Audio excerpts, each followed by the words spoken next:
The Dozier Boys are, I think, a forerunner of the vocal groups that Sonny started rehearsing with in 1954, 55, that range.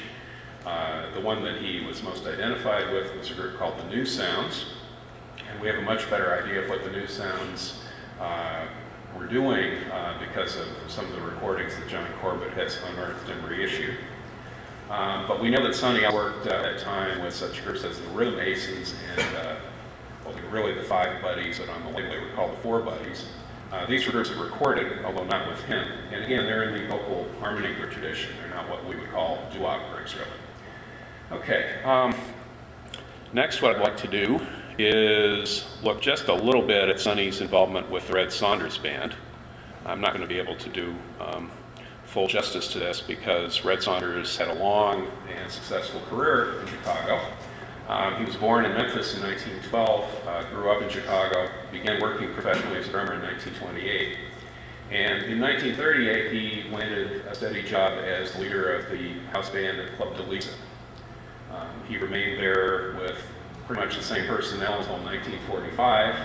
At that point, he made an ill-fated decision to go on tour for the USO, and that fell through. So he spent a couple years eating a combo, an excellent combo, which we have some recordings of.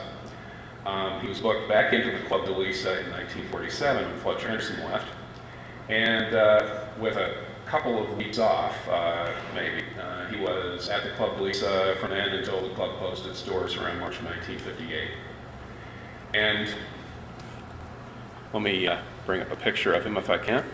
This is a photo of Red in action with his band in 1942. This is from a set of photos that was taken by a photographer for the Office of War Information. And it was unearthed by a relative of the de Lisa brothers who has a site honoring the Club de Lisa. It's pretty amazing stuff. In fact, the saxophone player you see just to the right of Red there is Leon Washington, who played tenor saxophone for many years. And in fact, we'll hear him on the recording a little bit. Red had one of the best show bands around at the time. He was not nearly as famous. He developed a distaste for touring after touring during the Depression. I can't blame him for that too much. So his recording opportunities were pretty much restricted to whatever Chicago-based companies were interested in doing with him. He actually made a fair number of records, but it tended to be a couple for one small company and a couple for another. His longest relationship was with OK, a branch of Columbia in the early 50s.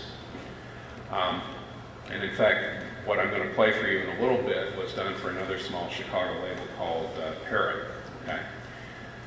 He had an excellent band. If you've heard any of his recordings, that's pretty clear, whether you like the material or not.